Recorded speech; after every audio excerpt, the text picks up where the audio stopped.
going to the Final Four. The following is a Learfield presentation of the Oregon Sports Network. And Oregon is going to play in the national championship game. This is Duck Insider. We need to get community. We need this thing to be bigger than just our little circle of players and coaches. Are you kidding me? Touchdown, Oregon. With 2 seconds on the clock. He hits it! That's the bigger picture in this thing, allowing the community to celebrate the hard work, blue-collar mentality this group brings to the table. And the Ducks have won it! The Ducks have won! We get to struggle together, and we get to have joy together. The Ducks are Pac-12 champions! I am so proud right now to be the head coach at Oregon. Catch made! Touchdown, Oregon! This is Duck Insider on the Oregon Sports Network from Learfield, presented by OnPoint Community Credit Union. People are the point. Now let's go live to the Country Financial Studio to talk Oregon Duck Athletics.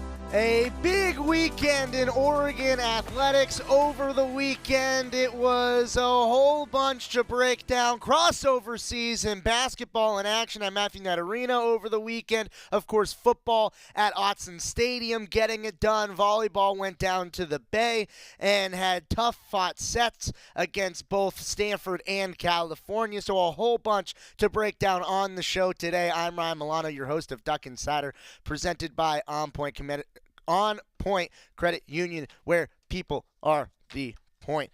Let's talk about this football game, because this football game for Oregon against USC, under the lights, the first time we went to Pac-12 after dark, you might say, and really the last time Oregon's going to play in one of those traditional Pac-12 after dark settings. Things can get pretty wonky when you get down into that time of night, and you never really know. The East Coast goes to sleep. The West Coast still plays football. Well, Oregon roll out the football, rain, shine, morning, night. It doesn't matter. The Ducks come away with a victory. So let's go to the plays that made it happen on the game recap for Saturday's win. Team right behind him, and here we go! Oh my, what a crowd. It's a blackout night here at Autzen Stadium. Snap, back to throw. Three-man rush, downfield, it's caught. Spinning away. 40, 30, 20, come on! Yes! Touchdown, Oregon! Touchdown, Ducks! To the right side for Williams with a snap and to throw. Looks middle, pressured, hit, goes down! The sack. Jordan Birch, along with Brandon Dorless, eaten together. Snap and Bo back to throw. Pressure comes, throws, catch made. Franklin off to the races. 40. He might go all the way. He's at the 30. He's at the 20. He's on cruise control into the end zone. Troy Franklin, touchdown Ducks. 84 yards. Now Tez joins Fergie over to the left-hand side. Bo back to throw. Into the end zone. Caught. Ferguson. Terrence Ferguson. Touchdown. Touchdown Ducks. So easy when they want it to be. Three receivers out to his right. He's the ball on a turf fumble. Oregon got on it. Oregon got on it. Turnover. Ducks. Evan Williams with a fumble recovery. Left hash, two receivers go out to the left, empty backfield, trips right for Bo with a snap and throw. Steps, no throw there, gonna run to the right. Now we'll throw, wide open end zone. Touchdown, Oregon. Touchdown Ducks, Tez Johnson. Second down and 4, empty backfield for Bo. Bo is going to hand it off, going left, inside the 10, 5. Touchdown Oregon, touchdown Bucky Irving. Touchdown Ducks. Final score, Oregon 36, USC 27. They took care of business here against a very talented USC offense. Final score of the game, 36-27, but it really wasn't that close for a majority of the ball game. Ended up being a 9-point differential, but the Ducks really throughout took control of the ball game early and never gave it up, especially with those two big plays through the air for the first 2 touchdowns. The 77-yard TD to Tez Johnson, followed up by the 84-yard touchdown to Troy Franklin. Not very often when you have 2 75-plus touchdowns in a game, much less a quarter, really set the tone for Oregon. And what was a Heisman quarterback battle between the reigning Heisman winner and Caleb Williams and presumably, potentially, the future Heisman winner in Bo Nix. I know that still a lot of football to play, a lot of conversation, but let's just compare the 2 quarterback statistics. Caleb Williams for USC, 19 for 34, 291 yards, and a touchdown, 56% completion percentage. Bo Nix, 23 for 31, 412 yards through the air, so about 120 more passing yards. He had 3 more touchdowns through the air. Bo Nix had 4 passing touchdowns and a 74% completion percentage. A very strong day for Bo Nix. And really, coming out of this game, what I thought coming out was Oregon was the more complete football team, and it really showed on the football field because Caleb Williams, special talent, it was nice to see him play in action. We get privilege. We get to see Oregon and Bo Nix and really the entire rest of the team play in action every Saturday.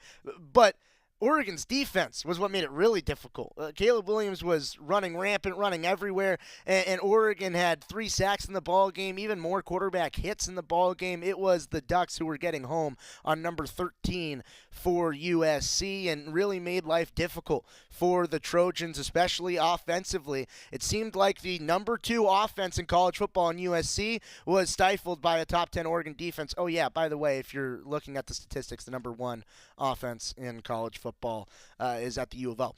So let's hear from Dan Lanning, some things to clean up after the game. Of course, penalties still a key, but overall, I think a happy coach post-game after the win. Right. How about that crowd? Absolutely electric group. Made that really special. It was fun to sit out there and watch 2 elite quarterbacks battle it out. You know, obviously we've got a really special one on our sideline. I think that's a Heisman-worthy performance from Bo, and fun to do it in front of, 5th largest crowd ever here in Autzen Stadium. So we knew that it was a talented team. We knew that they were dangerous and they had the ability to come back. So I don't know that anybody ever felt relaxed. Disappointed a little bit with our finish because I think we're a much better team than what we showed down the stretch. But we got some good experience for some guys as we got dinged up a little bit. The penalties is something that you guys will want to ask questions about, and we've got to address it for us to be the team that we want to be. We have to become more disciplined. I'm not sure that I agreed with every single one of them, but that being said, it's something that we can certainly fix, and some of those are ones that we can attack. I thought we were physical tonight. I thought that showed up consistently, and we knew we had to eliminate some explosive plays, but we gave them life with a couple of those explosive plays that they hit late. So that being said, we can open it up. The defensive line really had a big impact getting Caleb out of the pocket and kind of forcing him into some tough positions. How do you assess their play tonight? Yeah, I thought there was some really great moments. I think we'll go back and look at some of these explosive plays and say how we gave him a little bit more opportunity than he needed. But we have a defensive line that can create havoc. We've got some guys that are talented players. They were going against that. That was a good front. They have a good offensive line, and I thought our guys were able to create some havoc and mess up some of the timing there in the back end because they have some really talented wideouts. So good job. We got to eliminate the explosive plays though. Speaking of explosive plays, you guys opened and got on them quick with those 2 big ones downfield. Obviously, you're going to look for those, but did you see them susceptible back there? And is that part of the reason you were so aggressive so quick? More so saw what we were capable of, right? It's still about players making plays, right? And a guy made a great catch, broke a tackle, and turned it into a huge play. And I think that's what football really is about. We have to be a great tackling team. We have to be a great team at breaking tackles. And we can go back and see some fundamentals that we could have done a lot better tonight. That's what practice is for. So. They did some things that we thought we could take advantage of. I thought our coaches did a good job of attacking that. But there's some finishing pieces that we can certainly clean up. Yeah, Dan, which areas of the penalties were you most frustrated with from your team, and which ones did you not necessarily agree with? I couldn't go through every single one of them right now. And part of it is you need to watch the film before you can have a really great assessment of exactly what happened. At the end of the day, that the amount of penalties we had is too much, and we've talked about it a couple times up here before. We do different things at practice to try to attack it, but we have to make a decision of how good do we really want to be, and it hurts us, and it didn't kill us tonight, but there were some critical ones in there that certainly didn't help. Coach, Jordan Birch arrived here primarily touted as an edge rusher, but he's really excelled against defending the run this year. Can you speak to his development this year just as an overall defensive lineman? Yeah, week in and week out, I think Jordan's gotten better and better and better. I think the sky's the absolute limit for this guy. He's a really, really talented player. He comes in, he takes great notes. He works really hard to be a good player for his teammates and the people around him. And, he takes advantage of the plays that he gets an opportunity to make. So I know, that being said, that Jordan's going to see some plays that he wishes he could have made, but he's been really good for us. You talked about getting a fast start. You got one. It's always critical, but what does it do for you defensively when you're playing from ahead against a team like this from the very beginning? Yeah, I mean, it's hard when you play a team like USC where they can score quick. So I don't know if you ever feel comfortable, but there is a difference. There is a difference in the game when you're having some success on offense, and we certainly had some success on offense. I don't think we punted in the first half.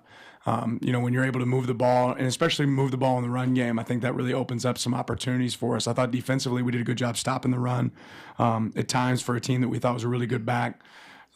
So overall, us being ahead of the chains, it certainly helped. I think we've got to work on having that killer instinct to finish, down the stretch. Bucky and JPJ, two guys that were clearly dinged up but came back in at the end, to help you close out that game in the fourth quarter. What did you make of those guys' performances today? Yeah, tough guys, and this is the time of year where a lot of people are dinged up, but we gotta go attack, the training room and get healthy and put ourselves in a position where we can finish this thing the way we want to. And two more players that have continued to be productive for you. Both Troy and Tez had pretty great nights. Troy specifically.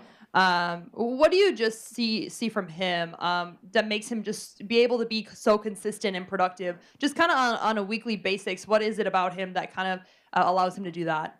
You said it, consistency, right? I mean, he's able to make those same plays in practice, and it shows up in the game. He's been, I think it's a trusted target, too, for Bo. When you talk about having a great quarterback, that means he has great wideouts, and Troy's proven to be a guy that he can take the ball to, and he's going to make plays on the ball. What do you feel like the difference was in this game for you guys? I think our team, just really our DNA traits, is something we thought was going to show up in this game, right? And I think they did. There was never any panic. There was never any relax in our guys. When they are able to execute at the level that we're, able to perform at, I think we have a really, really special team. So I think all those things showed up. And, it's not about want to. It's really about who's willing to do more. And I thought our guys were willing to do that little bit extra against a team that's really talented. Yeah, you mentioned Bo had a Heisman-worthy performance tonight. Was there any moment or anything in particular that really jumped out to you? No, I mean, I'll have to go back and watch the film. Just his consistency. I mean, not to not punt the ball in the first half, I think speaks to his efficiency, and not all that was him necessarily throwing the ball. It's him again getting us into the right run check, him checking us into proper plays, just being efficient with the ball. So, but I'll have to go back and watch it to see if there's any plays that stuck out in particular. Coach, how important were some of those drives late, even if you don't score, to just take a bunch of time off the clock? Yeah, and I think, honestly, we can do a better job of that at times. There was, some drives that we kind of stalled out and we didn't use as much of the clock as we should have, in situations. So that's something that we'll, critique ourselves with on managing that a little bit better. But we knew once we got to 2 minutes and 10 seconds that put us in position to be able to kneel it out, and that's kind of what we were working to do. Wish we could have done a little bit better job of that the series before. Talked a lot about this week, trying to make them play left-handed. How do you think your team fared at making that happen? Yeah, I thought we, did a decent job of taking away the run. That being said, they had some big runs in the red area where we can be better. But doing that, then we have to have some answers when anybody able to hit some explosive plays. So they're a good offense. I think they score, around 40 or more a game against each opponent. So that being said, I don't think it had to finish at 27 for us. I think that could have looked different if we would have, handled it a little bit better down the stretch. Roderick Pleasant made a big play, big tackle on that two-point conversion. What do you think of the way he played, and then also just the way he's developed since coming here? Well, I'll say this. The guy takes a lot of pride in what he does and everything he does. It means a lot to him, and I love coaching guys that it means a lot to. I have to go back and watch. He had select snaps, didn't have a ton of snaps, but go back and watch the snaps that he did have. I thought he got it there and got involved. But we'll have to go back and watch that. But I know he cares. I know it's important, and it was good to see him go out there and execute. Two positive special teams things, the ability to keep Zachariah Branch just kind of out of the game, and then also you guys haven't had to face it this year, but an onside recovery and Jeff Bing right there. Yeah, it's something we work every single week, and it doesn't matter until it matters, right? So, every Thursday we do, daily skills with our special teams each day. as well in practice, and that was a situation where it showed up. And then, Zachariah was a guy that we definitely thought could change the game if he had the opportunity. I thought talk about a penalty that really hurt us, the penalty after a touchdown, and then having a long kickoff. That's one that's going to go kind of unheralded, throughout the game. But Cam had a huge kick there, and then our coverage unit was able to pin him inside the 15 when we're really kicking off, 15 yards further back. So really good job there. Didn't let him get an opportunity in the punt return game, which was big as well, with some good hang time kicks and good coverage. So that was definitely the goal, and that showed up tonight. Caleb Williams, I mean, you prepped for him now. You played against him. How impressive was he to you, actually seeing him, and how do you think you guys did actually? He's special, man. He's special. He's a really talented guy. Obviously never out of the fight when you have a guy like that, battling for you, and know he's got a bright future ahead of him. Any initial word on Kyrie as he was out of pads, and Jaleel, and it looked like at one point Dante was also trying to run out of cramp there? Yeah, I'll have to get with our medical staff. I haven't been able to get with him quite yet. What do you feel like is motivating this team right now? Do you feel like it's the preparation week to week to know that that's what it's going to have to take to get to your end goal? Or what do you feel like is motivating this team week to week to come out and get these big wins, knowing that to reach your end goal, you're going to have to win out? Each other, right? These guys are motivated by each other. They have a purpose, right? And the purpose is in that locker room. It's not about the people outside of that locker room. They're motivated by each other. You referenced the not having the punt in the first half. How big was that second half opening drive? I think you took. Yeah, 6 something we minutes. talked about at halftime. We felt like we needed to go out there and get a score and then turn around and get a stop. And that certainly created a momentum shift for us and an opportunity to really separate. Make it a larger score margin. So that was important.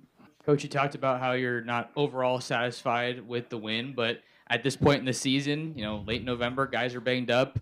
A win's a win. What's your message to your team after this win? Well, we're always going to celebrate wins here, especially wins against teams that we know have great talent, like USC does. They're well coached. They do some things really well. That being said, we're always going to look for opportunities to grow. Right? If you're not growing, something's wrong with you. So I'm excited that our guys went out and performed, right? But that doesn't mean I'm going to change the standard for where I expect us to perform and what I expect us to do moving forward. So the guys in the locker room know that. We got a mature group. They don't let their highs get too high. They don't let their lows get too low. I think it's pretty clear we have a really good team, right? But we can be even better. So I'm excited to see where we're headed next. Yeah, and on Bo, obviously the completion percentage stands out, but where have you seen him grow the most from when he got here and then also just from last season? Leadership, self-awareness. There's not a lot of people that, a lot of people think they're self-aware, but they're not really self-aware. There's probably not a more self-aware person in the world than Bo Nix. I mean, he knows his strengths, he knows his weaknesses, he can identify his thoughts. He's out there able to lead and communicate with other players on our team, which is really impressive, and obviously he's playing at a really high level. You mentioned how, I guess, Roderick kind of filled in with some of those injuries, but how did you just think in general the corners, guys that maybe haven't been leaned on quite as much throughout the year, kind of stepped up in the moment, especially in that second half? Yeah, I thought we were good at times and we were bad at times. I think we probably got to pitch to them a little bit more and give some relief calls, but it's hard when you play a quarterback that can put the ball in tight windows, right? So if you decide you want to play zone, they have a lot of great answers for zone. If you play man match, well, you got a one-on-one and you got to break up a tackle. And we had guys there in position to finish. We just didn't always finish. Thought we had some tight coverage at times that we got flagged on that I didn't necessarily see as a flag. But overall, it's probably better for me to go back and watch the film to see how we executed. I know this. We got a lot of guys who want to, right? We got to figure out what technique we need to improve on. That's the first time we've seen Luke punt in a while. Was Ross okay, or was that just a situational thing? Yeah, it was just we felt like Luke is a good hang time punter, and this was a game where hang time mattered. We talked about it, so we kind of had a plan based on where we were at location-wise on the field, hash, what kind of kicks we wanted to use, what kind of formation we were going to use. So it's strategic. We have some games still available for Luke based on red shirt, not red shirt, and Ross has done a phenomenal job. But Luke certainly deserved the opportunity because of what we've done in practice. Kind of a two-parter strategically, but the decision at the beginning of the second quarter to go for it on 4th and 1 near midfield, what was the thinking there? Obviously works out, but that drive, and then you mentioned the drive to start the third quarter, were both really prolonged drives in time. Was tempo and milking the clock part of the strategy going into it in general? Yeah, no, being efficient was probably more of the strategy there. I always feel like we can get 1 yard, and I know that isn't always necessarily the case, but with our bigs up front, we felt good about the play that we had in that situation. And obviously keeping a really talented offense off the field, that's the only way that they can get back in the game, is to keep them off the field. So having some long drives, it wasn't necessarily by design. We want to look for opportunities to score quick. But that being said, we can play, two different games. We can be an explosive offense that goes and scores quick, but we can also pound it down your throat and be able to take advantage of you from that front. That was Coach Dan Lanning. All head coach interviews brought to you by Willamette Valley Cancer Institute and Research Center. Fight like a duck with exceptional cancer care close to home. I know that there are a lot of questions with potential openings around college football. Well, if you want to hear from Dan Lanning, he meets with the media every single Monday. What I'll say is that it comes with the territory when you have an elite head coach and openings open up. Well, people want elite head coaches, and right now Oregon has one, and I think that is something that Oregon fans should keep in mind when thinking about any potential openings, because last time when Dan Lanning was asked about it, there was something about grass and greener and being in Eugene. The grass was green on Saturday, and it was certainly green for Bo Nix because he was named Pac-12 Player of the Week once again. His third week this year where he has won the award, and his sixth since joining the conference last year. Bo Nix continues to tear it up offensively for the Ducks. All right, we got to take a timeout, but we will hear from the Pac-12 Player of the Week, Bo Nix, coming up next. You're listening to Duck Insider on the Oregon Sports Network from Learfield. As a local community credit union founded by teachers, OnPoint is committed to supporting the students and faculty at the University of Oregon. And on game day, we're right there with you, on the field, in the bleachers, and in the classrooms. Drop by our local branch today and discover the many ways OnPoint can help support your financial well-being. OnPoint Community Credit Union. People are the point. Federally insured by NCUA. Equal housing opportunity. Hey Duck fans, we're all about protecting our home turf here in Eugene. You should do the same for your home with Country Financial Insurance. Most home insurance doesn't account for inflation, but with Country Financial, yours can. If something happens to your home, make sure you can rebuild the same house in the same place. Call a local representative or 866-COUNTRY and get a solid defense for your home. Home insurance policies issued by Country Mutual Insurance Company, Country Casualty Insurance Company, or Country Preferred Insurance Company, Bloomington, Illinois. Property must meet age and condition requirements, which vary by state. This is Duck Insider. Duck Insider on the Oregon Sports Network from Learfield. Victor deployed for the first time to Afghanistan in 2003. He sustained a moderate traumatic brain injury. One of the most important elements of caregiving is taking care of yourself. For many military veteran caregivers, their caregiving journey starts earlier in life and lasts longer. Visit aarp.org/caregiving for a free military veterans guide to navigate your caregiving journey and better care for your loved one and yourself. Brought to you by AARP and the Ad Council. Don't you wish your life came with a warning app? Stop. That dog does not want to be petted. A heads up before something bad happens. You should not send that text. Uh-oh. Life doesn't always give you time to change the outcome, but prediabetes does. With early diagnosis and a few healthy changes, you can reverse prediabetes and prevent or delay type 2 diabetes. To learn your risk, take the 1-minute test today at doihaveprediabetes.org. Brought to you by the Ad Council and its prediabetes awareness partners.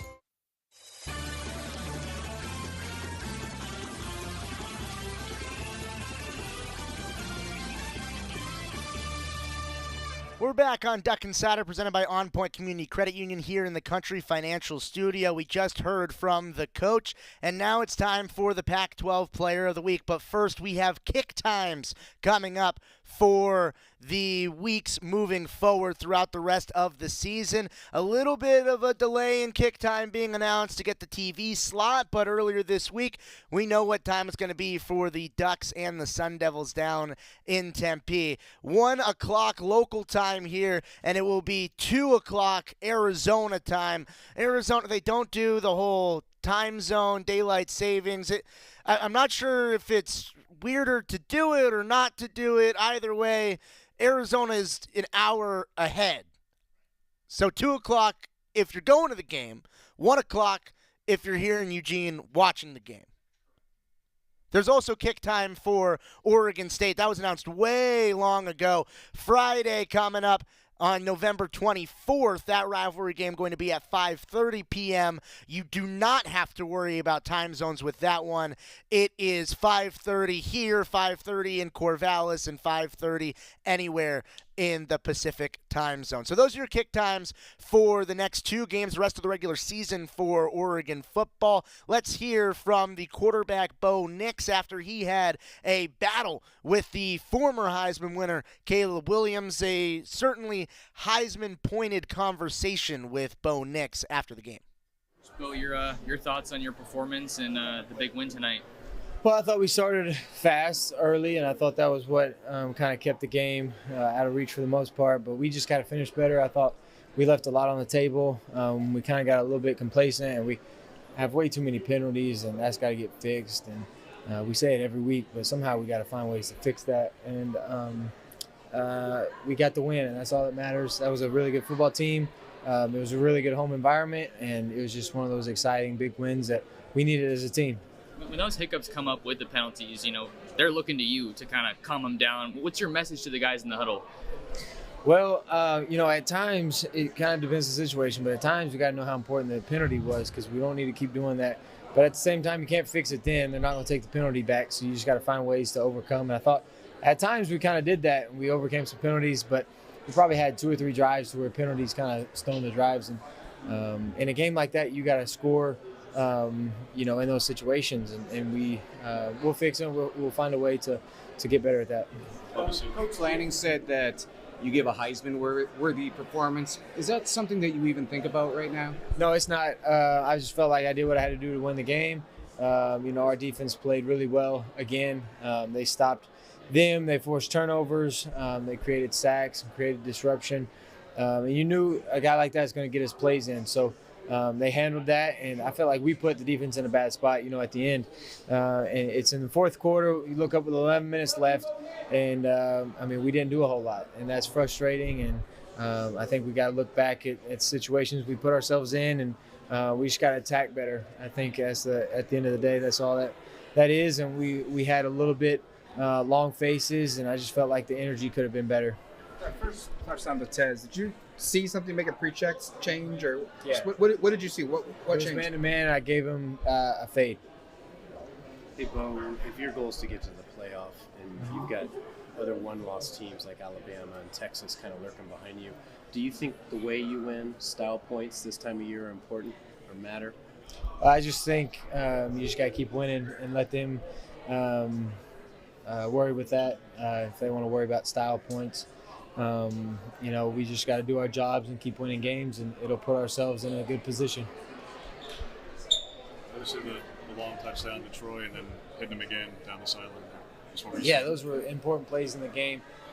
We love explosive plays. We got to figure out how to make more in situations like the second half. I thought we didn't do enough explosive plays, and then at the same time, when when we got the pedal to the metal and when we're attacking. That's when we're at our best. So we got to find ways to do that. What makes this Oregon team different than other teams you played for? I think the connection is great. Our toughness is elite.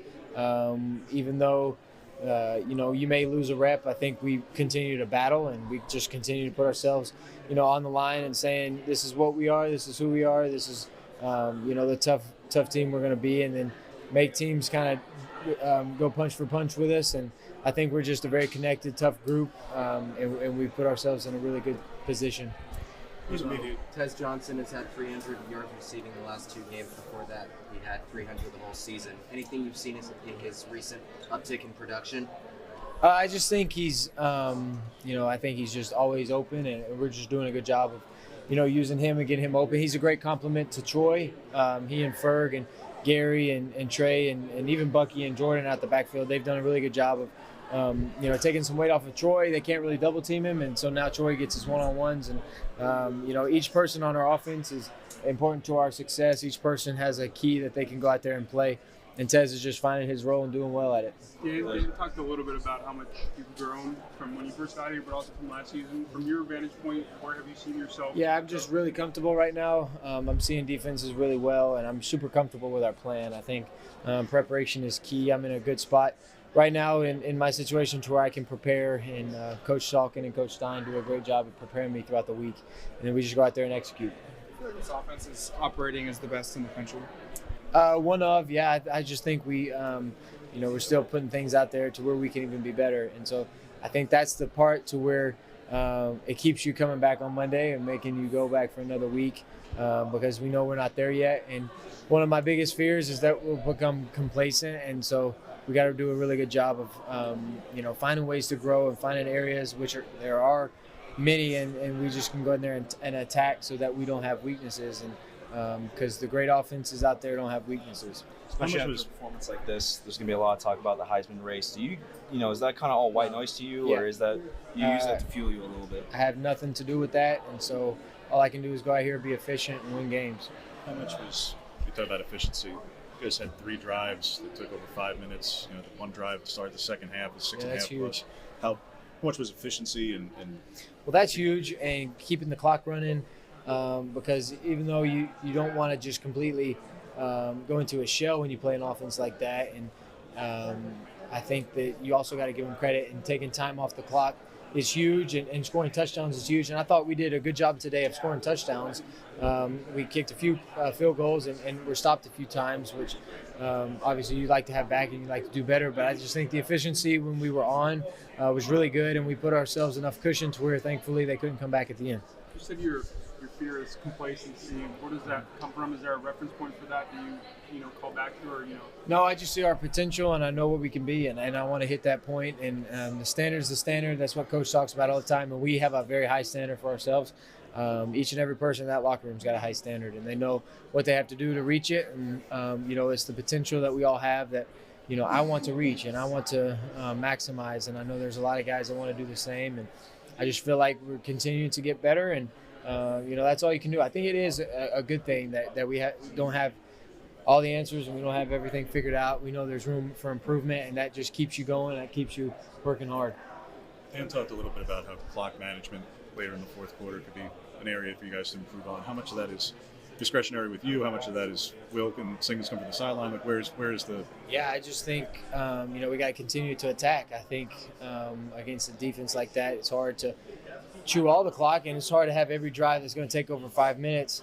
And so I just think we got to do a good job of attacking, and when our moment is there, we go take advantage of it. And at the end of the day, if we're scoring touchdowns at the end of drives, we're doing ourselves a favor. And then it was pleasing to have a 4-minute drive at the end of the game, get a first down, and put the game out of reach. Tez talked about the preparation. Tez talked about the preparation. You've mentioned it too, and just how special it is here. Can you just give us context of why that is beyond just the football field? I just think preparation is the key to success, especially when you got a talented group. When you got, when you're in a conference like this, it's week in and week out, and each moment you get in a week is really important. So, my job is to make sure that I'm prepared so that I give the other 10 guys on the field the best chance to go out there and have success. And when you have 10 other guys counting on you, there's a lot of pressure there, and I think pressure is a privilege. Ultimately that's where I want to be, but at the same time, I don't want to let these guys down. I don't want to let something that I did or didn't prepare for, hinder them for what they want to do. And, I just think preparation is key. And, I figured out this year that, there's a lot that goes into preparation. And, it's just year 5 for myself, but I'm still learning different ways to prepare. And, I think I've done a good enough job, but obviously I can do better in those areas. And there's still a look that I didn't, might have not been comfortable with and could have done something better with the ball. But, at the end of the day, we're winning, and we didn't turn the ball over, and, we're scoring points. And I think just the main thing is penalties, and we got to find a way to prepare for those and eliminate those.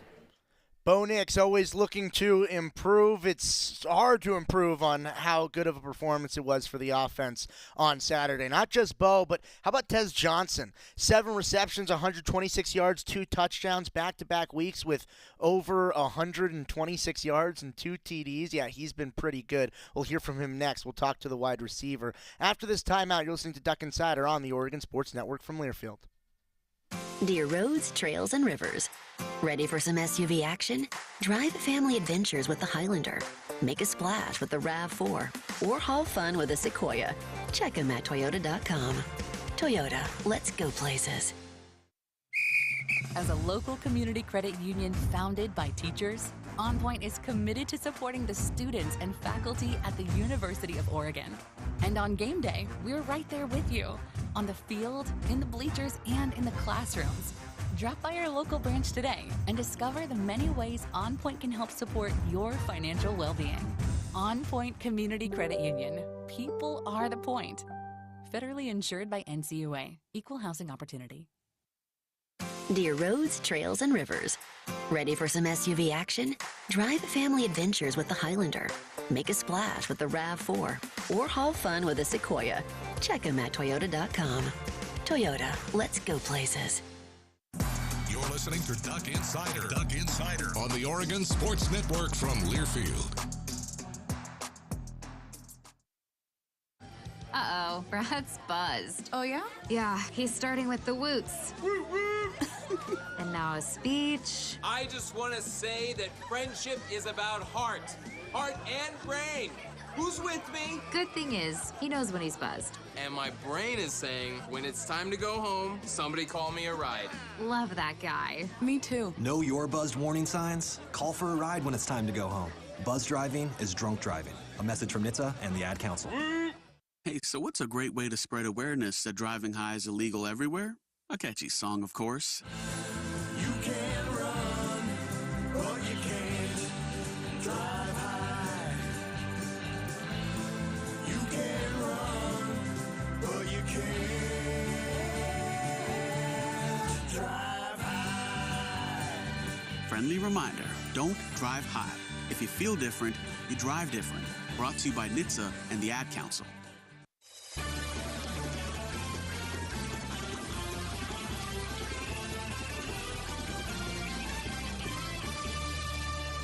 We're back on Duck Insider, presented by OnPoint Community Credit Union here in the Country Financial Studios. I'm Ryan Milano. We just heard from the quarterback, Bo Nix. Well, how about his favorite target over the last 2 weeks, Tez Johnson? Combined, he's had 19 catches, over 300 yards, and 4 touchdowns in the last 2 games combined. Here's Tez.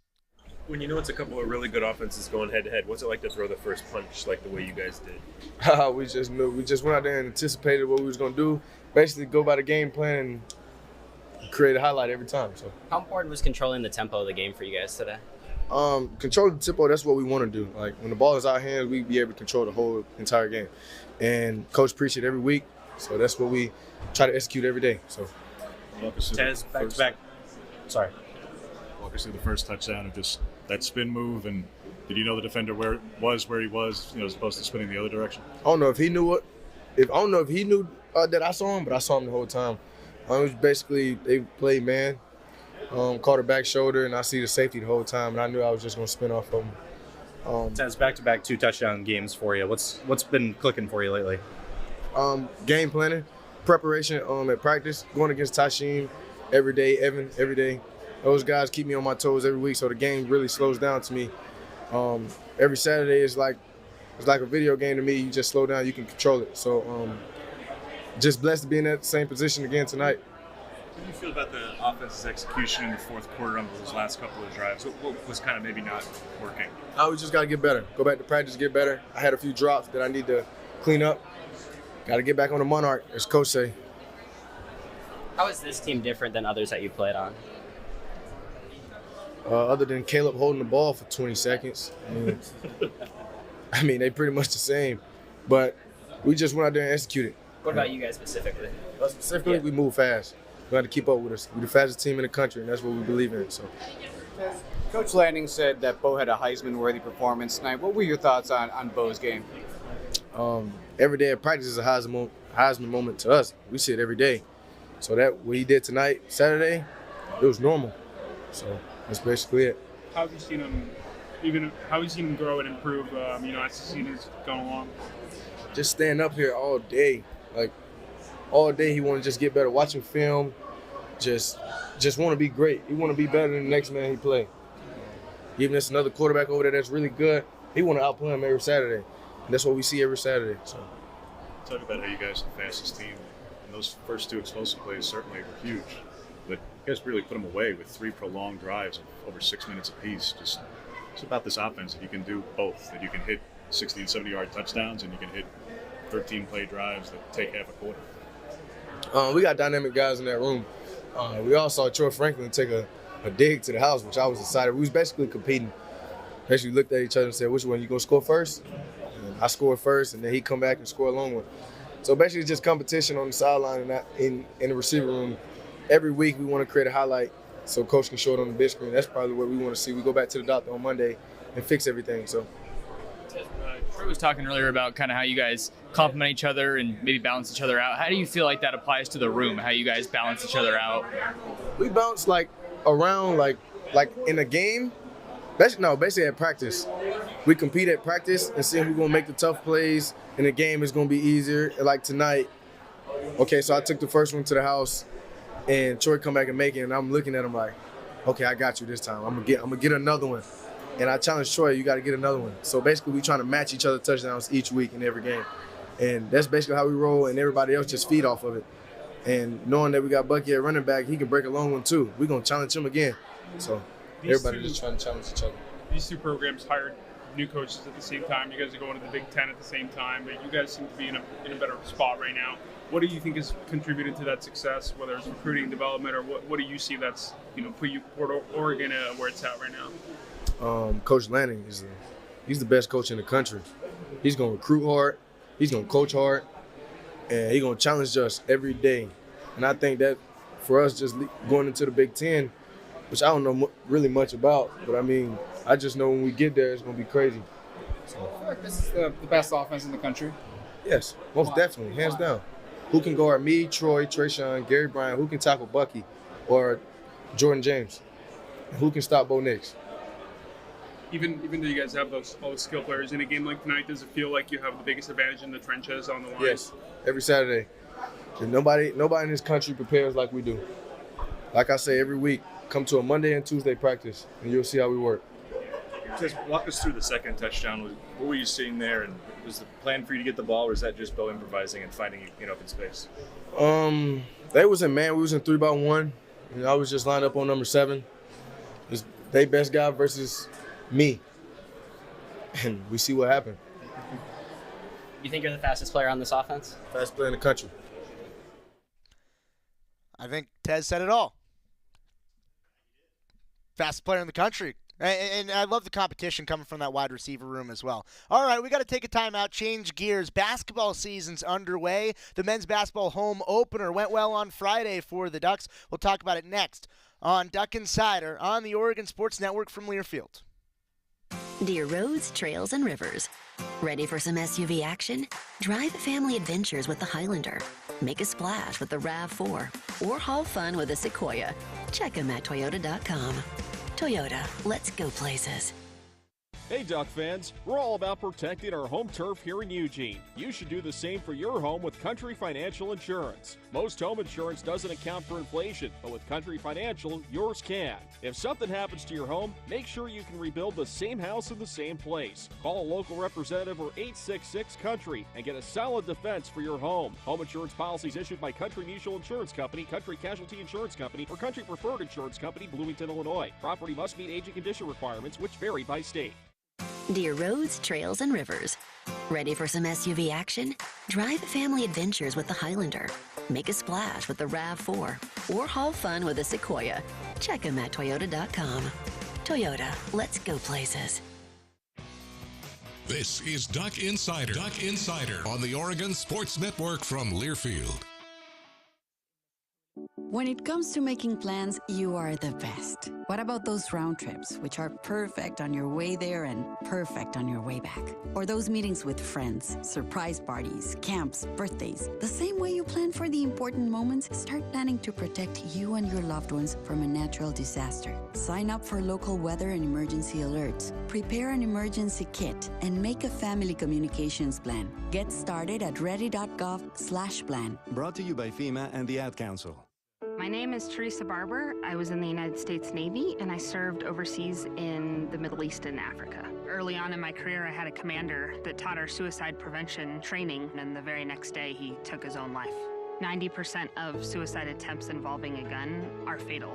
My way of continuing my service is to help protect my community by being a responsible gun owner and by storing firearms safely. Store all your guns securely. Help stop suicide. Brought to you by End Family Fire and the Ad Council.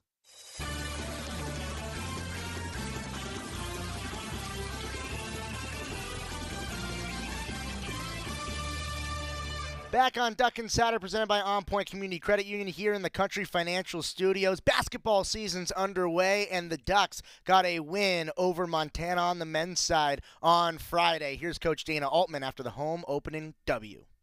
What do you feel like was the difference in the game for you? Well, I thought Bam, Trace just really gave us some energy there to get us started in the second half defensively. I thought he did a good job in the first half. His plus minus in the first half was 14. I mean, he did a tremendous job. And if you look for the game, he was plus minus 24. When he was on the court, his energy really picked us up. So I thought he and Jermaine's effort in the second half, Jermaine locked up Moody pretty good. And so I thought those two guys really gave us, a big lift defensively. Their numbers offensively went way down from 32% or 42 to 32. Only shot 1 for 5 from 3. But I thought the defensive effort of those two guys. And then we finally hit a couple threes there. We hit the last 2 of the first half and then hit 3 there. Brendan got a couple down and Bam hit one there. So really gave us a big lift. Is that just a cramp for Brendan? Was he okay? Yeah. Yeah. Not used to playing that many minutes, so cramped up a little bit there. But that was at a time that we kind of needed him on the floor. He'd hit a couple shots, but cramped up on us. Were you expecting Bam to be a defensive energy guy? They're going to make a shot at 40 at JUCO, but that's No. His coach raved about his defensive effort, and so we hoped he'd give us a big lift on the defensive end. Obviously, we saw the percentage and watched him shoot it, and he's off to a slow start, like a lot of our guys are here. But I thought he had pretty good looks. Other than the one he took late, I didn't like that one. But other than that, the other 2 were pretty good, I thought. Free throws again were an issue tonight. How do you address that other than just shooting more in practice? We shot a lot of them this week and didn't get much result for it. That's 2 games in a row that really should have been 20-point games. We got the ball to the basket hard. Our guys were driving it. We got fouled. We threw it inside and got fouled. So it's something we got to get corrected. You can't shoot 50% from the line, and have a good team, especially when, you're getting the ball in the paint and driving it at the hole. You're going to get some fouls. And, usually when you shoot 28, 29 free throws, you're in pretty good shape. And that's 2 games in a row where we got to the line quite a bit and just didn't shoot them worth a darn. So I think we only missed 1 front end, so 16 and 29, just not going to get it done. I think they scored just 2 baskets in the last 11 minutes. Was it defensive adjustments or just guys executing better, you feel like? Well, I thought, again, our defensive effort, Nate got a couple blocks when they got it inside. Zero, the freshman out of Oakland, was giving us a hard time with his left hand there, and we finally took some of that away. But I thought Jermaine's effort on 11, you could see they're running him off all those picks, trying to get him shots. Thought he did a tremendous job. And again, Bam's energy, he doubled the post a couple times, got a couple steals. I thought really picked us up. What are your thoughts on Nate's performance in those final 8-9 minutes? We went to him inside and he finished a couple plays. 2 that he missed, I know, were, he faded on. He faded a little inside, left it short. Then he faded that one in front of the bench and left it short. When he went, to the goal, nose to the goal, he finished. He looked good. He looked big. Had the same problem against Georgia when he faded. He didn't finish those. But when he went at the hole, he did a really good job. So, no, I thought his second half, offensively and defensively, really really helped us. Just in general with Nate, where have you seen him grow the most this year to the point where he's able to have nights like this when he's kind of the leading force of a team with Dante out? No, he's a junior. He's with us 3 years, struggled early just with, doing things in a professional way. And I think when he injured himself last year and had to sit there 12 games and watch, I think it made him realize how much he loved the game. And I saw a big change after that. When he came off the foot injury, he got into the gym early, started getting the weight room more, had a good spring, good summer, got a little banged up in the fall, missed some workouts, and I thought that hurt him a little bit. But, you like to see guys grow up, mature a little bit, and, he's all in. And again, I thought the injury last year he didn't take the game for granted. I want to be a player. I want to work. I want to make this happen. And it's happened to some other players that we've had. When you just got to sit there and watch. And the other thing about I told our guys that are hurt now, when you're sitting there and you're not getting in the game, you can actually analyze what's going on, because you're not sitting there going, am I getting in? Am I not getting in? You can actually listen to what the coaches are saying, watch the game, see if we're executing stuff, see if they're paying attention to the scouting report. And so, I think it makes a lot of players realize, I'm not as dumb as I look, and this is what we're trying to do, and this is what we're trying to accomplish. And, I really saw a change in Nate after, he had to sit out those games last year with his foot. I really thought he came back much better purpose. And again, there's no replacing getting in the gym early and leaving late and getting in the weight room extra. And his body needed that. He's stronger. He's still got a ways to go. He's still young looking. He still could get bigger, stronger. I think he's still going to grow. He's still mature and going to get bigger and stronger yet. And that'll really help him. What did you think of the atmosphere today? Oh, I thought the crowd was great. I thought the students were really good. I thought it really helped us. We were struggling. We were playing 8 guys and didn't have our regular rotation. But when we made a couple defensive plays and hit a couple threes there, the atmosphere really changed. When we gave them something to clap about, they did a tremendous job. So, again, it's growth. It's us getting better. And, it's November 10th, and, it's not where it should be. But, we finished. We got done what we needed to get done. Now we got to work on our free throws, work on our execution, lock into those scouting reports a little bit more, and, hopefully start getting some guys back. Couldn't quite get to all of the post-game press conference from Coach Altman. Also couldn't get to all of the football student-athletes or the basketball student-athletes. It's crossover season. There's so much to get to. I also wanted to get to the cinematic recap made by our Go Ducks team here. Carter Cunningham, doing it on the basketball side, did a fantastic job.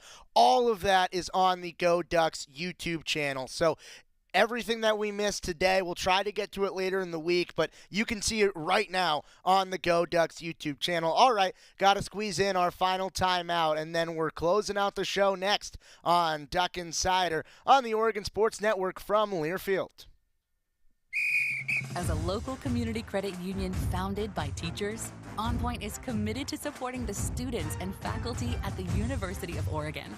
And on game day, we're right there with you, on the field, in the bleachers, and in the classrooms. Drop by our local branch today and discover the many ways OnPoint can help support your financial well-being. OnPoint Community Credit Union. People are the point. Federally insured by NCUA. Equal housing opportunity. At Shadow Hills Country Club, we're more than just an award-winning golf course and practice facility. Our events team offers all-inclusive event pricing that allows us to take care of all the details while you enjoy your event. Our indoor and outdoor venues offer you a wide variety of fully staffed options that put the focus on you. From weddings to business and social events, at Shadow Hills Country Club Events Center, you get the benefits of a resort atmosphere and amenities in a peaceful country setting, just minutes from downtown Eugene. Call for a tour today or visit shadowhillsevents.com. You're listening to Duck Insider on the Oregon Sports Network from Learfield. This message is for Karina, our mom who finished her high school diploma at age 28. Hi, Mom. It's Amethyst and Nicholas. Congratulations on getting your diploma. You worked so hard and have taught us so much. We love you. When you graduate, they graduate. Finish your high school diploma for you and for them. Visit finishyourdiploma.org to find free and supportive adult education centers near you. Brought to you by the Dollar General Literacy Foundation and the Ad Council. And here's Heather with the weather. Well, it's beautiful out there, sunny and 75, almost a little chilly in the shade. Now, let's get a read on the inside of your car. It is hot. You've only been parked a short time and it's already 99 degrees in there. Let's not leave children in the back seat while running errands. It only takes a few minutes for their body temperatures to rise, and that could be fatal. Cars get hot, fast, and can be deadly. Never leave a child in a car. A message from NHTSA and the Ad Council.